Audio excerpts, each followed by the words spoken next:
Wow, it seems like this course was just getting started just a couple of weeks ago, and here we are at the end of it now.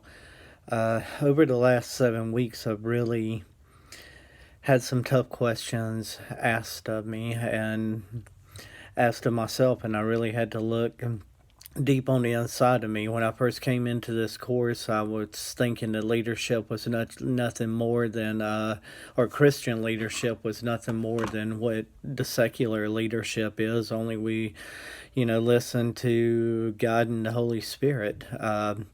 Over the last 7 weeks, I've learned that Christian leadership is a whole lot more than what I could have ever imagined it to be. It's more complex than, I thought of, or that most people do ever think. We naturally think that being a leader makes us a boss, and as a boss, you do what we tell you to do. When we look back at the influences we have had through the years, the leaders that we have had, whether they were good or bad, we tried to formulate something in our mind about how they were. This For this video, it made me kind of think about some leaders that I've had in the past, and one that really influenced me the most. His name was Joey Weldon. I was a 16-year-old kid working at a discount store, and the influence and the impact that he made in my life for with the type of leadership that he has was, at the time, back as a 16-year-old kid, I didn't realize how much it would affect me nowadays. But he was a compassionate, loving person. He very much lived the way that he acted at work. He cared for each one of us. He led us, and he was worried about, how his employees were doing. And as a result of that, he respected us and we respected him. And seeing, just how compassionate that he was and how understanding he was probably really influences me more today than, I even realize it. But what is leadership? This has always been a complex question, and depending on who you ask and what area of life they lead in, the answers will vary greatly.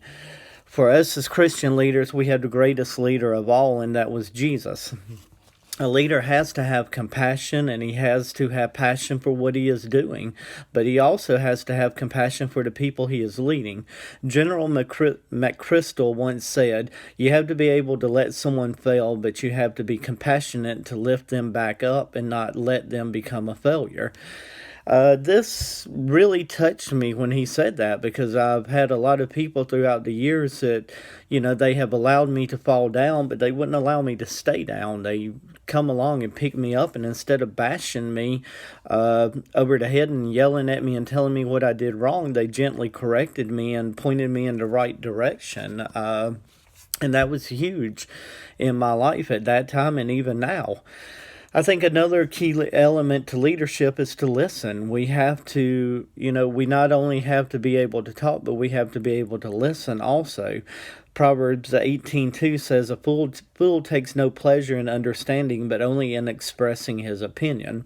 We have to be willing to listen to others. They may be seeing something that we are missing, and, if we're not allowing ourselves to listen, then that could be a huge flaw. And as I'm sitting here reading over my notes right now, I feel God kind of touching me on that area, to maybe I need to listen a little more than talking. Leaders should treat people the same. They would want the same way that they would want to be treated. And that's a Bible basis for all of us. If we want somebody to treat us with compassion and we want them to treat us with respect, we have to do the same thing. I think in one of my reports I said that as a young leader, when I first started in the secular world, I used to rule by anger. I would rule by anger and screaming and cussing at people. Not so much nowadays. I'm a lot more compassionate, a lot more laid back. I allow God to lead me with leading others. I've got a long ways to go, but and I lead with that compassion now instead of screaming and threatening others. In the book Designed to Lead, we are taught to reflect God's glory. We do this by treating people with respect and talking to them the same way we want to be taught to. If we want somebody to treat us in a proper manner and talk to us in a compassionate way, we have to do the same thing also. There are four components to leadership. Leadership is a process. Leadership involves influence. Leadership occurs in groups, and leadership involves common goals. Some of the positive communication behaviors that complement these lists are being verbally involved, being informed, seeking others' opinions, initiating new ideas, and being firm but not rigid. An area where a leader can really develop in is the area of sharing the weight. In Exodus 18, we are taught the story of Jethro going to Moses and telling him, "You are going to wear yourself out. You cannot carry the weight alone. You also cannot carry the weight by yourself. We have to allow our followers to help us. We are not called to lead alone. We are called to lead with others." A good, strong leader will have an ethical code also that they live by, and they will not allow their ethics to be compromised. But what is ethics? It's a set of morals and values that a leader lives by. It's concerned with what the leader does and who they are. Ethical leadership is a form of leadership in which individuals demonstrate conduct for the common good that is acceptable in every area of their life. There are many styles of leadership that we could discuss, but for me, one of the biggest styles of leadership was the servant leader. And the reason that I chose that one is because that's exactly what Jesus was. Jesus was a servant leader to the disciples. He put them out in front of him. He put his needs above, or their needs above his own. And from washing their feet to, leading them and serving them.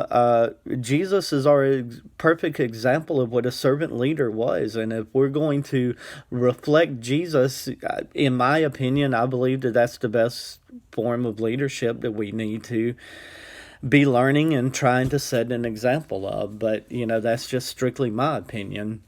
But what happened as a result of Jesus's leading as a servant leader was the disciples ended up going out and spreading the word after Jesus had been crucified. Jesus led them and taught them in a compassionate way so that they could go out and continue to spread the good news of, Jesus is coming and Jesus' death and the resurrection and, everything else. So to me, being a servant leader is much more than, just ruling. It's serving the people that are following us. In closing, we have several choices as leaders. We can rule in a domineering fashion and chances are lose all respect and probably all of our followers, or we can choose to be gentle and compassionate, show the image of God to the people following us, learn from our mistakes and be honest when we mess up. In doing this, we show the image of Jesus to our followers and we lead the same way we are led. Jesus never once said that we would not make a mistake. We as leaders have to be willing to admit when we do goof up and be willing to take correction from not only the superiors above us, but maybe even possibly from our followers also. If I want to be respected as a leader, I have to allow the Holy Spirit to pull out each of these characteristics that have been mentioned and lead me to be a better person. I truly believe a well-rounded leader can also be stern but compassionate at the same time. As I go forward, I have to remind myself you do not have to carry the weight alone. Allow others to help you. Allow the Holy Spirit to lead me to the right people who will make my job easier. I also have to allow the Holy Spirit to open my ears to listen to my followers and to show them they are not just followers, but they are family. This is leadership.